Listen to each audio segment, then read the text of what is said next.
How did it happen that you ended up with one of the successful dance schools in UK, Salsateca? They don't understand what the song is saying, and they are doing something completely different that's got nothing to do with expressing what that song is actually trying to convey as a message. Learning movements they must use to express the music, no other way around. What do you think they should focus on when they're coming to dance salsa or bachata?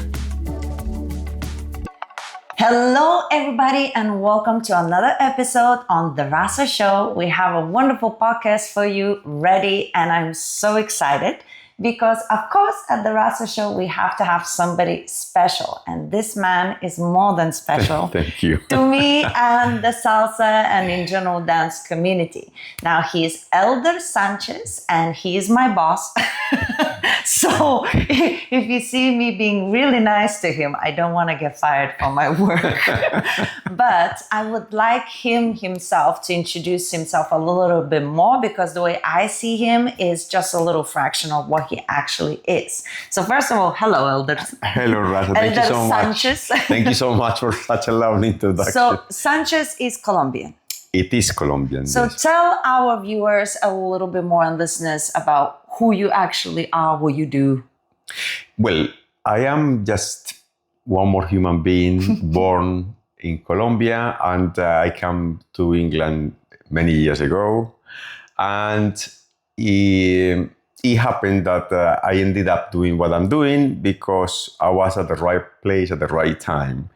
My parents are Colombian. I was brought up there, but then when I migrated to UK, I ended up doing salsa for some reason. And you started, and is it true that you started actually salsa? You were one of the first people to start it in London? Yes, there were only four schools. Only 4 schools. Only 4 people teaching, yes. And this is, I think, the most amazing thing why I'm excited to have you on this podcast because, you know, we talk about history of salsa, how it appears and the difference it is now and then. And usually we talk with people who've been around, but it's different to talk with the person who actually is one of the first ones to start it.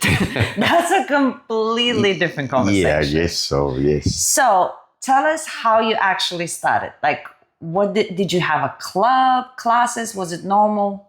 No, well, yes. I actually started by chance because I had a person that introduced me to the world of dancing because I was Colombian, because I could dance. And she said to me, look, I got a friend which we like to have somebody covering for a teacher on Tuesday in a dance studio. At that time was Dancetic. Mm-hmm. And she introduced me to this guy and she said to him that I could teach. Okay. I couldn't teach. No, you couldn't teach. I couldn't teach. So and you said yes. I was already on the boat, so I had to say yes.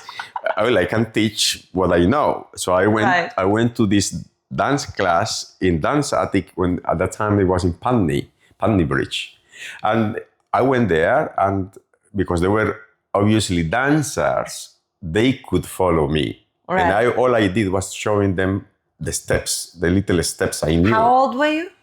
I must have been 23, 24. 23. Yes, 23, 24.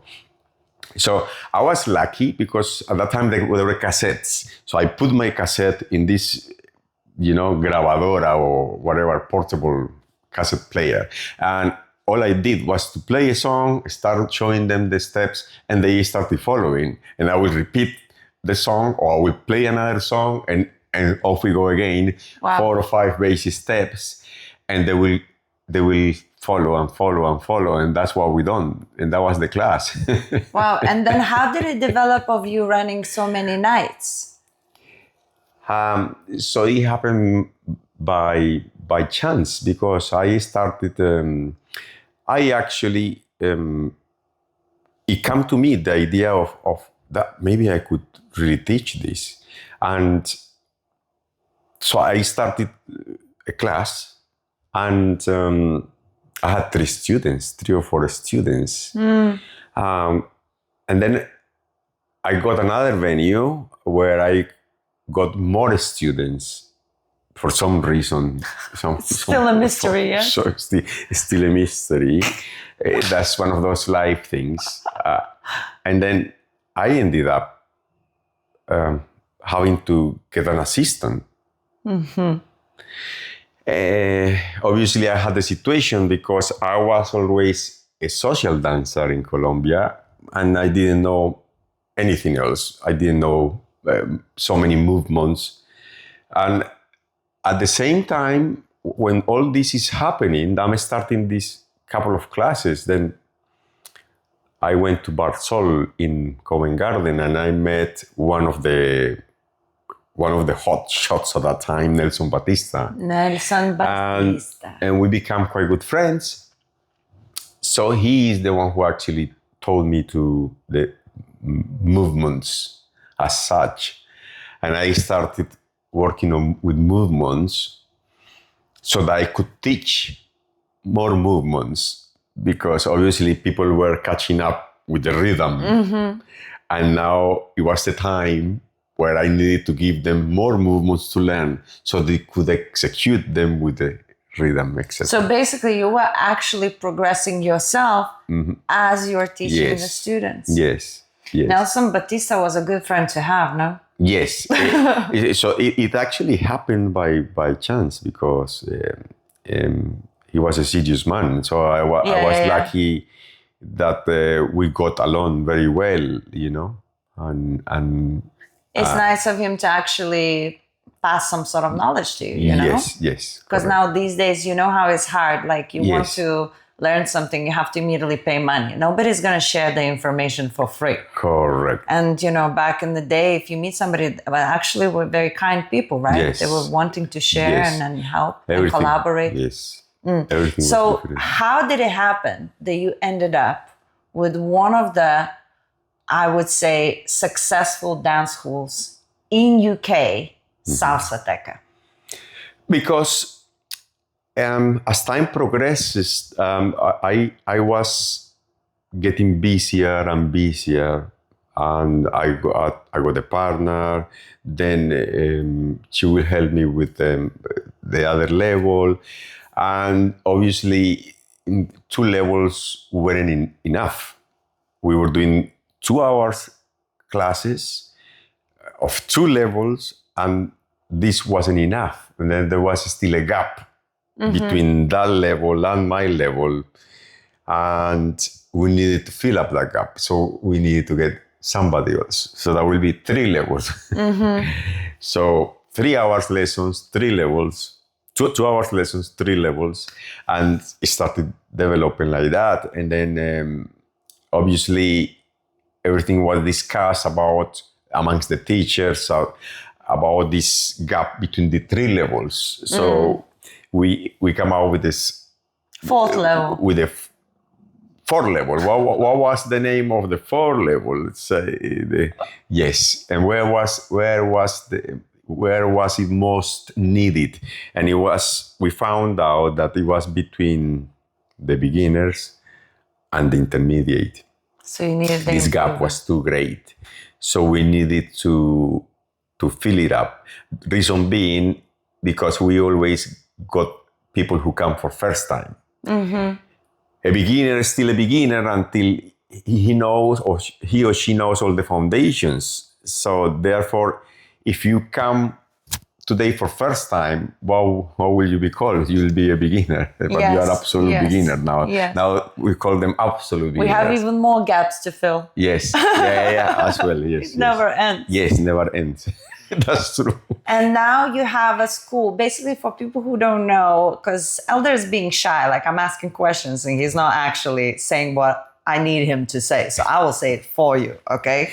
So basically Salsateca, the school he runs right now that I work for proudly, is one of the biggest, most successful schools in UK. Why? He has every night that is covered. So you can actually come and dance every night, and sometimes 2 or 3 venues in different places. So that's already, imagine how many nights the guy is running at the same time. That in one day there's 2 or 3 venues even, and every day is covered. Then he also have party nights that the Salsateca is collaborating with many different people and on their own as well. He has workshops that he does for an intensive immerse learning. He has subscriptions, memberships. So for people who actually want to treat it as a school, drop-ins for those who just want to come in for fun. Yeah. He has a system, he has meetings, he has Christmas parties for his team because there's over 20 people that work for him to cover all of these classes. And the guy makes money from all of those workshops. Do I? Yes, you do. Yes, you do. Because you're still here, the nights are still running, and I'm getting paid. So you're okay. And we're not saying he's buying a boat and going through Caribbean. Absolutely. However, that's a business to run, and it's so many things to juggle. Yes. How do you juggle it all? Well, it all goes into taxes. Bloody taxes. UK! Stop with the taxes. It's always the middleman that pays everything. Yes. Always the middleman. Always. Anyway. It is always, yes. So how do you juggle all of these days, running all at the same time? Well, all this happens thanks to Virginia, because Virginia is my right hand. My right hand, my left hand. Your left leg. Yes, my left leg, my right leg. She does most of the job. And it is a job of coordinating between one thing and the other. I have meetings with Virginia to mastermind everything and make decisions, and we plan things and organize things together, but she's the one that executes whatever we discuss that we are going to do. So yes, it works on this sense. We have two more people in the administration. So it is not just Virginia, but she has two assistants. Yeah. Because otherwise it's too much administration and too many logistics also. So it's the only way that we can. Would you say that to run such a big business where there's a lot going on, it's important to find the right person to help you? Yes, it is. Because if it's all on your shoulders, it's probably would just go crazy. Yes, it is important to have a good logistics, a good person to run the logistics, a good person to run the administration, but also we need professionals like you, people who are the core of Salsateca. And I thank God for this, because this is one of my dreams that I'm living. I used to say, it will be great if one day the worst teacher of Salsateca is like me. meaning if I find somebody that can be as good as me or better than me, that will be great. And I'm living this dream. It is fantastic. All the teachers are great. We have a good level of teaching, which translates into very good quality of product to offer to people, which is the reason why we are successful. So I wouldn't take You know this. why also you're successful? You know why those teachers teach for you? Because also Elder is extremely professional. Whatever he said, that's what's going to happen. He is, as I say, doing meetings with the teachers, telling people what to do. And we sometimes angry with him, but we do it anyway because he's the boss and he knows better for his school. But it always works out for the best. So we might complain in that moment, but it all works out for the best. But also he pays on time. And he's generous with his payments. And that's a very rare thing in our community, whether you know it or not. There's so many promises and, I'll pay you this, and it never happens, or 3 weeks later. So you actually are a place where we know we're going to get paid, we're going to be looked after. And, you do Christmas parties for us and everything. So that's why you have all these great teachers. Yes. We don't want to go anywhere else. We understand what we have. We might complain because it's human nature. But this is why. Now, tell me a little bit about the difference between how the salsa was back then and bachata and how it is now. Is there a difference between the dancing and the culture, maybe? Yes, there is a big difference because before things run with more essence, I would say. We must remember that all this comes from tribes, from tribal celebrations. Music and dance were together since the times of the tribes, where they will use the drumming and the singing and the dancing to celebrate either a baptism, a wedding, whichever rituals slash ceremony, and or to pray to God or to the gods. Yes, and this essence has been lost in translation throughout the times. Reason being is that we changed the focus on this connection with the music. If we are going to teach this, we have to teach what is it that takes you to dance, and it's the music, the listening to the music. That's what encourages you, motivates you to dance, because at the end of the day, you are expressing dance, the music through your dance. So this is important to translate or to pass on. So what is the situation now? That is that we have lost this for the sake of the movements. So we have shifted the focus from the music to the movements. So it is all about the movements, how the movements have to be perfected, how the movements have to be, how the movements have to be counted, how the movements have to be technically fantastic, etc., etc. So the focus is completely on the movement. So remember, there is a balance in life. So there should be a balance between the sound and the movement. We cannot put the movement above the sound. Never, ever. Because if you ask me, I mean, this is a question of what was first, the chicken or the egg. And yes, this is more or less the same situation. However, let's have some respect. So let's make it equally important. Sound and movement. It should be equally important because that's creation. I actually would say sound is more important. Voila. Because for me, you know, let's not be respectful. Let's not be respectful, because ultimately, what's the difference between dancing and exercising? Correct. Exercising is doing the movements while the music is playing in the background. Yes. Dancing is just because of the music. Yeah, exactly. Because you cannot do anything without the music. Yes. So if that is so important, that is the primary focus. Yes. It's like, first, let me understand what I'm dancing to. Yes. And then, of course, let's see how far I can perfect my skill. Correct. But who cares about the skill if I'm not dancing to the music? Yes. What does it matter? It's like an exercise then. Yes. It's like fitness, gymnastics. But what makes it dancing is responding to the music. Yes. So because of this, what had happened is that there is a huge amount of people swimming in the limbo, in the middle.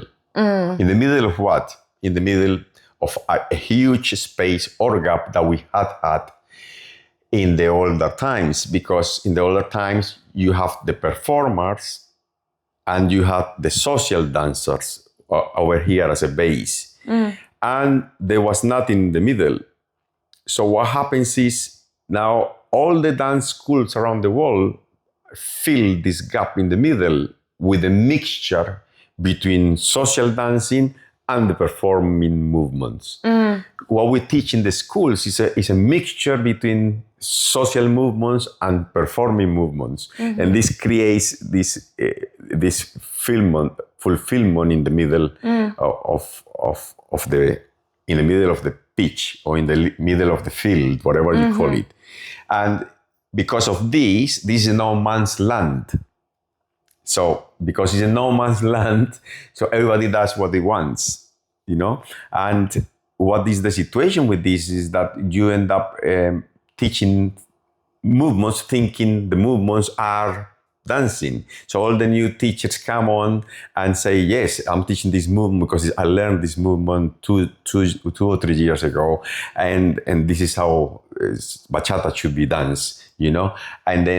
But then there is no clue about the music and how this song, for example, there is a situation with the interpretation of the songs, of the music.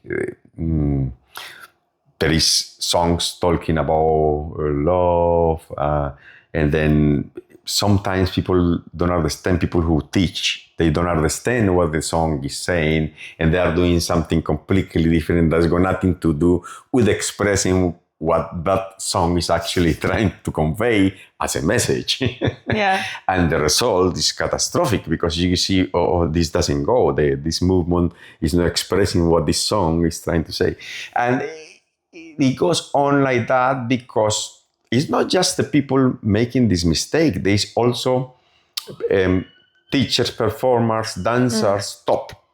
I've seen top performers.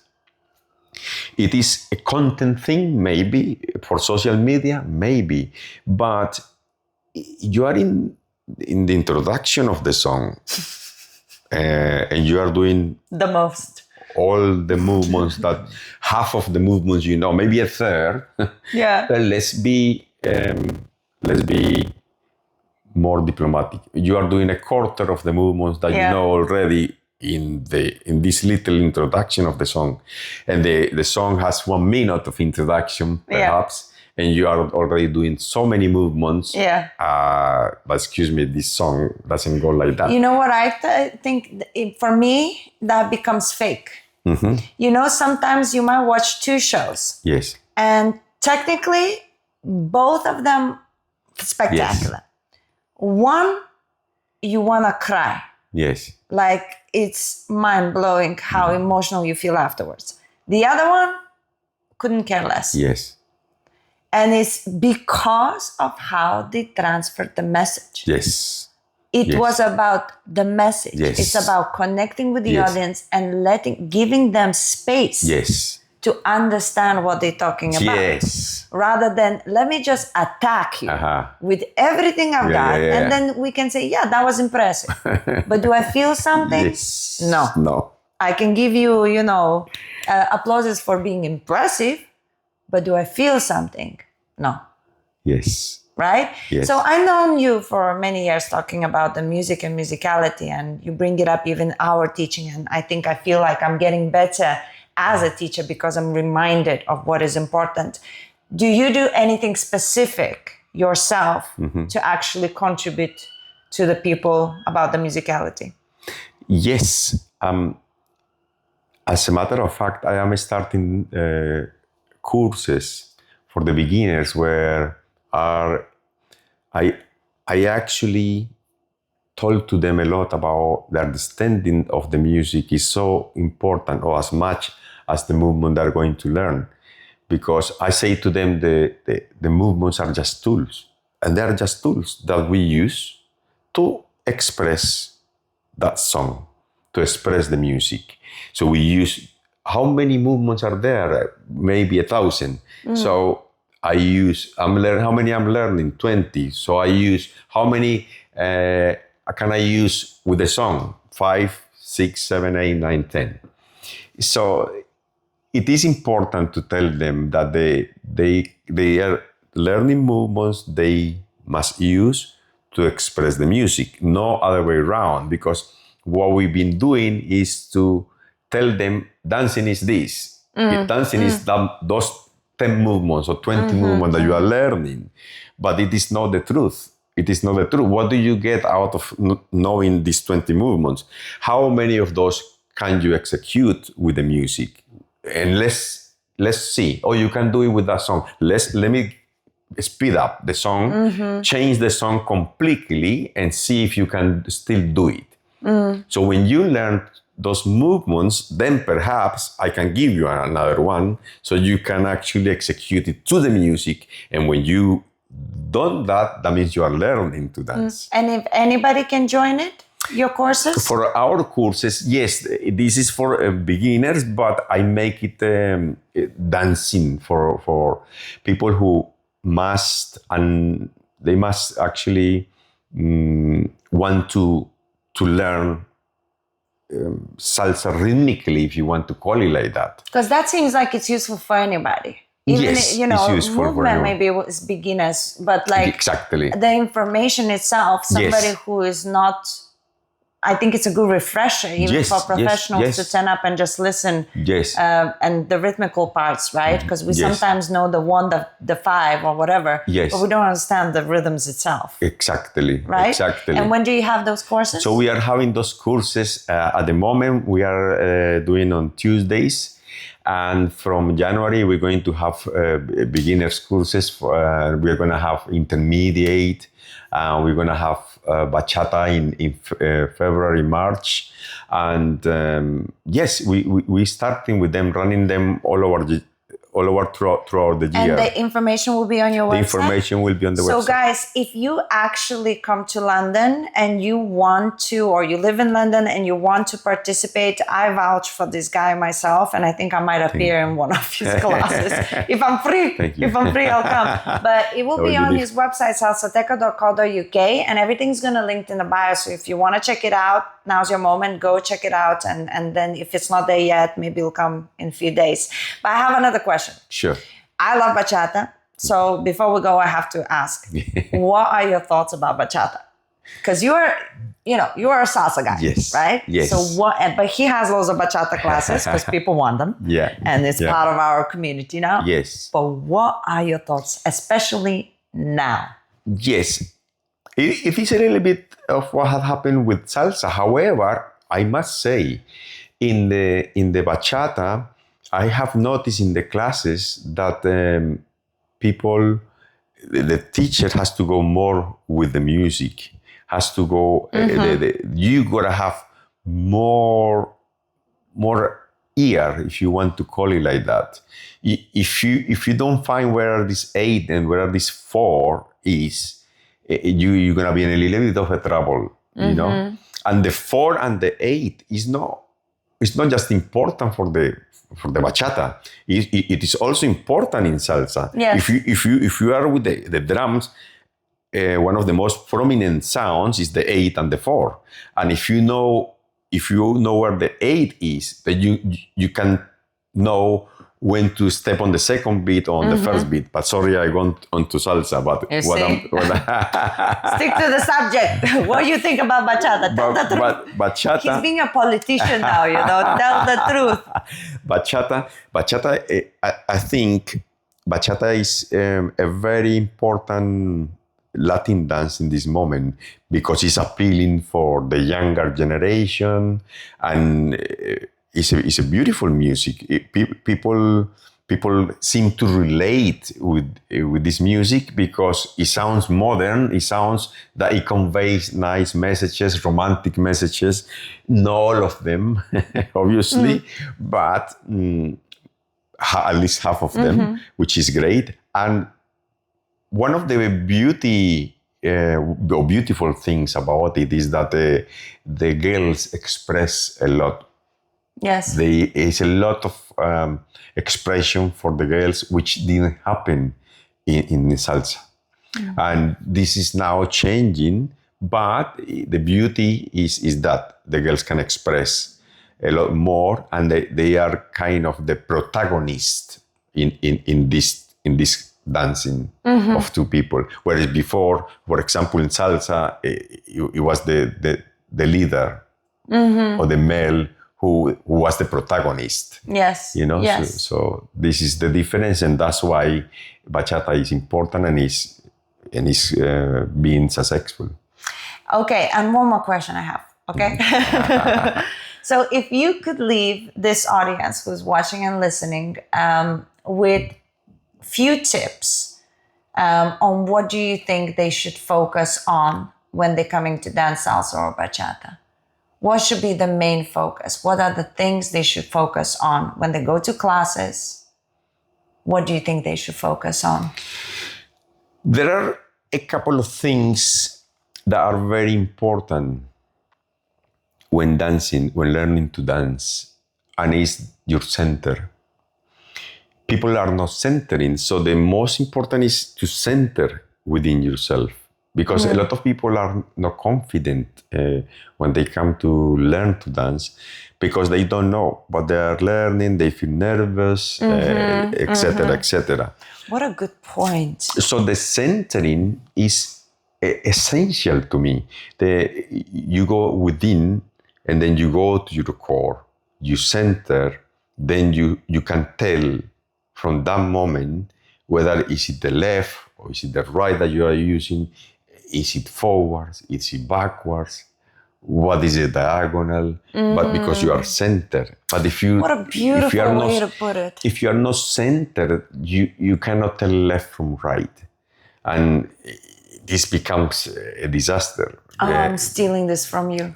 That's Yes, what I'm going to be please. saying now. Yes, it is so important. It's, for me, probably the first thing to do. Apart from that is now what is that I must do? Is the movement moving forward? So is the movement on the spot? Is the movement on a diagonal to the left or a diagonal to the right? Or am I having to move backwards? And then, for me, the counting is also important, because if the teacher, which knows the movements, is the one that's counting, and the receiver, the student, the receiver, is not counting, so there is no breach of communication there. So one is counting, the one who knows all the movements is counting, and the one who doesn't know the movements is not counting. So it's breaking the breach of communication. And then this is going to lead to nowhere. So this is important for the students to get this counting within themselves. Centering, get the counting going, and you will learn faster. Those are fantastic tips. Actually, I really didn't think that that's going to be what you say. I'm going to steal the first one for sure. For sure. Elder, my darling. Yes. Thank you. Thank you. Guys, seriously, this man is a spectacular human being. I really wanted him to come and for you guys to see him, for those who are watching on YouTube. And if you're just listening, the guy has a voice that's just so soothing, Thank and you. he's always calm and everything. I've never seen him lose his mind, I am the one that usually set myself on fire. I go, "Arr!" And he's always the peacemaker and everything, But guys, again, if you want to actually come and dance in London, come check out Salsateca. As I say, I'm going to link all of the things that you need to know down below. And for the time being, Elder, thank you for the things you do. Thank you so much. Thank you for sharing your knowledge. And thank you so much for making us remember the music is the number one thing. So I hope that people will go to the workshop and actually get more connected with the music. Fantastic. And now, Elder, say goodbye. Thank you. Thank you so much. Thank you very much.